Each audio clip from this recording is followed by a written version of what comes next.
नमस्कार। Good news Bharat के YouTube channel में आप सभी दर्शकों का स्वागत है।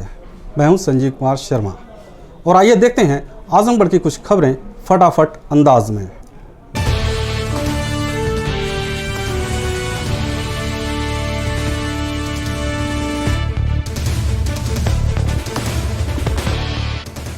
आजमगढ़ मंडलीय अस्पताल में तैनात फिजिशियन के कोरोना पॉजिटिव आने पर उनके निवास स्थान के पास 250 मीटर एरिया को कंटेनमेंट जोन बनाया गया है। जिलाधिकारी नागेंद्र प्रसाद सिंह ने बताया कि स्वास्थ्य विभाग के प्रोटोकॉल के तहत शहर एरिया में यदि कोई कोरोना पॉजिटिव पाया जाता है तो उसके निवास स्थान के 250 मीटर एरिया को कंटेनमेंट जोन बनाया जाता है। इसी के तहत मंडलीय अस्पताल में तैनात फिजिशियन के बाबा कॉलोनी स्थित निवास स्थान के 250 मीटर एरिया को कंटेनमेंट जोन बनाया गया है। जिलाधिकारी ने बताया कि इसी के साथ ही पूरे जिले में 15 कंटेनमेंट जोन बनाया गया है। जिस जगह पर एक कोरोना का केस है उन जगहों के पूर्वों को कंटेनमेंट जोन बनाया गया है। शहर का जो डॉक्टर श्रीवास्तव जहाँ रहते थे बाबा कॉलोनी, शहर के बारे में फार्मूला ये है कि जहाँ पर जिस घर में कोई व्यक्ति पॉजिटिव पाया जाता है उससे 250 मीटर दूरी में सड़क के दोनों ओर जो मकान होते हैं उतने एरिया को कंटेनमेंट जोन बनाया जाता है। कुल 15 कंटेनमेंट जोन हो गए। चकसिकटी हट गया, इसके बाद 15 हो गए हैं। और लेकिन ज़्यादातर कंटेनमेंट जोन सभी ऐसे ही हैं जिसमें कि एक एक केस हैं जियापुर को और नेतपुर को छोड़कर। तो इसलिए उनके छोटे छोटे पूर्वों को किया गया है जहां पर कि वो पॉजिटिव पाए गए व्यक्ति निवास करता था, जो मजरा था। आजमगढ़ मंडलीय जिला चिकित्सालय के वरिष्ठ फिजिशियन के कोरोना पॉजिटिव होने के बाद एसआईसी श्री कृष्ण गोपाल सिंह ने भी बुखार आने का कारण खुद को होम क्वारंटाइन कर लिया है। उनका चार्ज डॉक्टर अनूप कुमार सिंह को दिया गया है। डॉक्टर श्रीवास्तव के कोरोना पॉजिटिव होने के बाद उनके संपर्क में आने वाले चिकित्सकों समेत 2 दर्जन लोगों का सैंपल जांच के लिए भेजा गया है। ओपीडी बंद कर दी गई है और पूरे अस्पताल को सैनिटाइजेशन के लिए आपात चिकित्सा कक्ष का संचालन ट्रॉमा सेंटर में किया जा रहा है। प्रभारी एसआईसी अनूप कुमार सिंह ने बताया कि चिकित्सक के कोरोना पॉजिटिव होने के बाद सावधानी बरती जा रही है। चूँकि चिकित्सक ने ज़रूरत पड़ने पर हर जगह अपनी सेवा दी है, इसलिए पूरे अस्पताल को सैनिटाइज करना जरूरी है। मरीजों को कोई असुविधा न हो, इसके लिए इमरजेंसी को ट्रॉमा सेंटर में स्थापित कर दिया गया है। आजमगढ़ जिले के सरायमीर थाने की पुलिस को बड़ी कामयाबी हाथ लगी है। पुलिस ने अलग अलग जगहों पर दबिश देकर 25-25 हज़ार रुपये के 4 इनामी बदमाशों सहित 5 को गिरफ्तार किया है। सभी पेशेवर पशु तस्कर हैं और गैंगस्टर एक्ट में निरुद्ध थे। एसपी ग्रामीण नरेंद्र प्रसाद सिंह ने बताया कि गिरफ्तार आरोपियों में मिर्जा आजम उर्फ मोहम्मद आजम सरायमीर थाने के अबडीहा गांव का और भारत यादव निवासी मंजीर पट्टी, अब्दुल कलाम निवासी अबडीहा और नदीम निवासी मंजीर पट्टी गांव के हैं। इन सभी पर 25-25 हज़ार रुपये का इनाम एसपी प्रोफेसर त्रिवेणी सिंह की तरफ से घोषित किया गया था। जबकि 5वां आरोपी जावेद है, वह सरायमीर थाने के कमालपुर गाँव का निवासी है।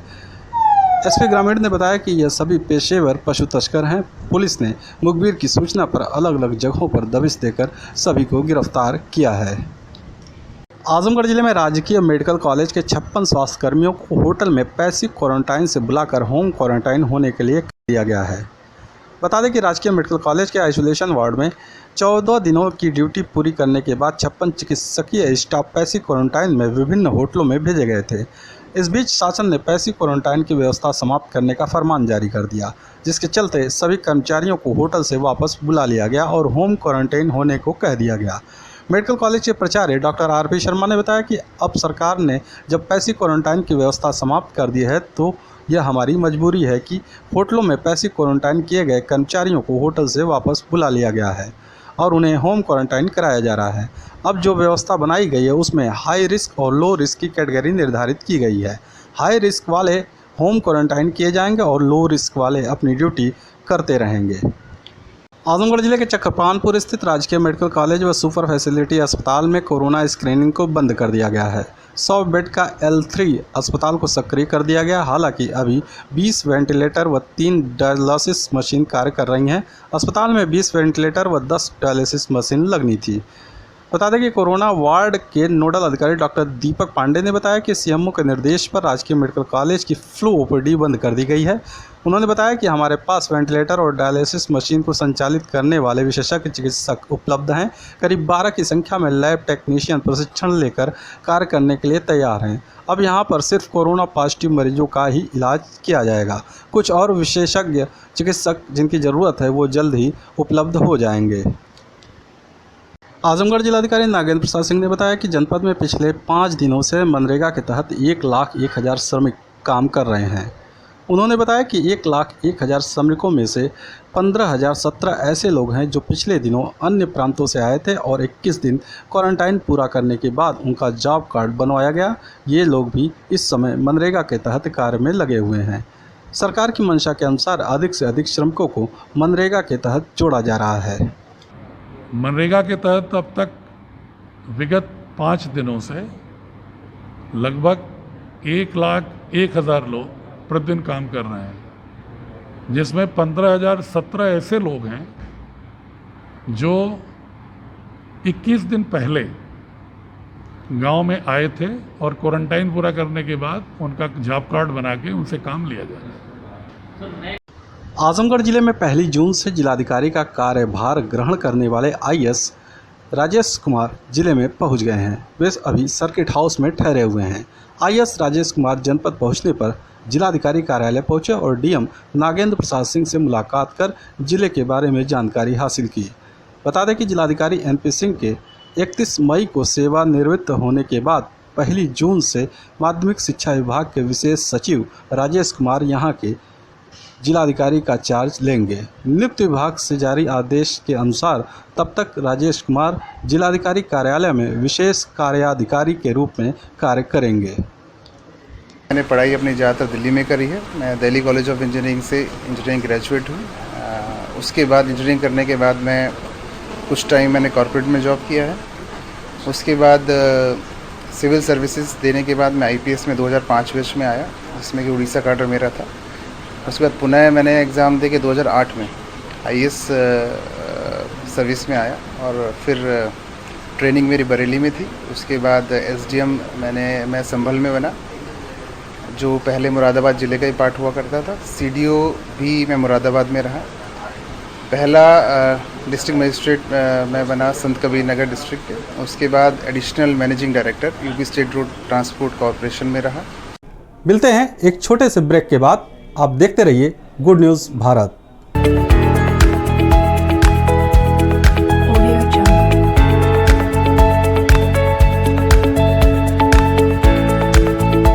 ब्रेक के बाद एक बार फिर आपका स्वागत है। आइए देखते हैं आजमगढ़ की खबरें फटाफट अंदाज में। आजमगढ़ जिले में राष्ट्रीय नाई समाज युवा मोर्चा के कार्यकर्ताओं ने सैलून खोलने की मांग को लेकर डीएम को ज्ञापन सौंपा। प्रदेश अध्यक्ष अवधेश शर्मा ने बताया कि लंबे समय से चल रहे लॉकडाउन के कारण सैलून बंद है। इससे प्रतिष्ठान संचालकों और उनसे जुड़े कारीगरों के सामने आर्थिक संकट उत्पन्न हो गया है। उन्होंने मांग किया कि सैलून को सप्ताह में 3 दिन रविवार, बुधवार और शुक्रवार को खोलने की अनुमति दी जाए। यह भी कहा कि यदि 3 दिन में प्रशासन इस निर्णय नहीं लेता है तो शहर से लेकर गांव तक नाई समाज के लोग फुटपाथ पर दाढ़ी बाल बनाने का कार्य करेंगे। फेसबुक पर ग्रुप बनाकर लेखपाल नवनीत यादव ने चंदा इकट्ठा कर आजमगढ़ रोडवेज पर आ रहे प्रवासियों को पानी और बिस्किट वितरित कर रहे हैं। बता दें कि प्रतिदिन आजमगढ़ रोडवेज पर प्रवासी मजदूरों और अन्य लोगों के आने का सिलसिला जारी है। काफ़ी दिक्कतों का सामना कर ये लोग अपने गृह जनपद पहुंच रहे हैं। लोगों की पीड़ा को समझते हुए आजमगढ़ जिले के फूलपुर तहसील क्षेत्र में तैनात लेखपाल नवनीत यादव ने सोशल मीडिया का सहारा लिया और फेसबुक पर ग्रुप बनाकर लोगों से मदद की अपील की। उनका आह्वान रंग लाया और उन्हें कई साथियों ने मदद करना शुरू किया। पैसा इकट्ठा होने के बाद वे अपने साथियों के साथ पिछले 8 दिनों से रोडवेज परिसर के बाहर स्टॉल लगाकर बाहर से आ रहे यात्रियों के बीच प्रतिदिन 1000 पैकेट बिस्किट और 3000 पाउच पानी का वितरण कर रहे हैं।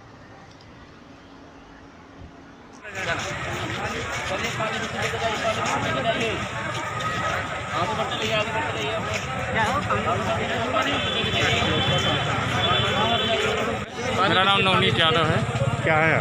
मैं लेखपाल हूँ तहसील फूलपुर। ये हम लोग और हमारे साथी लोग मिल कर के पैसा इकट्ठा किए। उसके बाद हमने जन भावना जन सहयोग की तरफ से सभी गरीब मजदूर वर्ग को लगातार 8 दिन से प्रतिदिन 1000 बिस्किट और 3000 पाउच प्रतिदिन बांटने का प्रयास कर रहे हैं। लेखपाल कि इसमें चंदा देने वाले में फैजाबाद से, अम्बेडकर नगर से, चंदौली, कई जिलों से दोस्त जो हैं।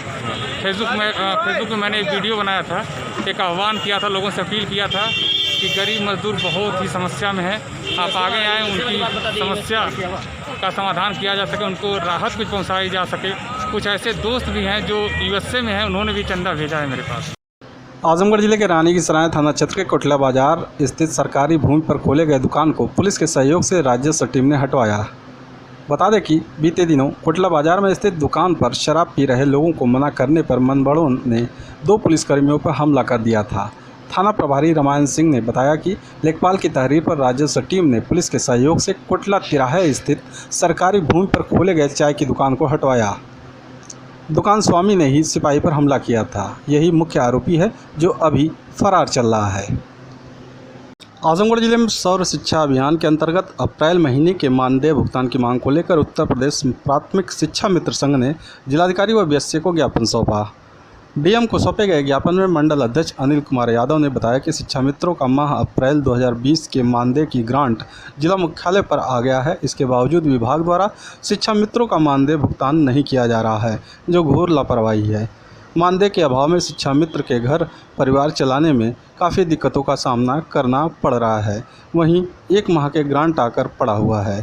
इसी कड़ी में बीएसए को सौंपे गए ज्ञापन में जिला अध्यक्ष देवसी प्रसाद यादव ने बताया कि कोविड-19 वायरस के दौर में प्रत्येक तबके के लिए सरकार बेहतर कदम उठा रही है, लेकिन लेखाधिकारी की शिथिलता के कारण अब तक 1 माह से ग्रांट आकर लंबित पड़ा है। उधर शिक्षा मित्रों के समक्ष विकट स्थिति उत्पन्न हो गई है।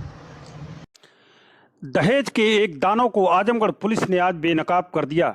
दहेज के इस लोभी दानव ने अपने ही सबसे घनिष्ठ रिश्ते का ऐसा कत्ल किया कि सुनने वाले सिहर उठे। विवाहिता के मायके वालों ने दहेज में महज कार नहीं दिया तो इस बेरहम इंसान ने अपनी ही पत्नी और मासूम बेटे की हत्या कर दी। फिर अपने बचने के लिए उन्हें रस्सी के सहारे टांगकर आत्महत्या की कहानी बना डाली। फिलहाल हम उन तस्वीरों को आप तक नहीं दिखा सकते, लेकिन बारे आजमगढ़ पुलिस इस पूरे घटनाक्रम की इतनी बारीकी से जांच पड़ताल की। जब सच सामने आया तो लोगों के होश उड़ गए। यह सारा खुलासा हुआ पोस्टमार्टम रिपोर्ट आने के बाद। कत्ल करने वाला निकला उसका पति, सास और ससुर। फिलहाल पुलिस अधीक्षक प्रोफेसर त्रिवेणी सिंह के आदेश पर हत्या के इन तीनों आरोपियों, पति, सास और ससुर तीनों को गिरफ्तार कर जेल भेज दिया। अब हम आपको बताते हैं इस घटना की पूरी कहानी।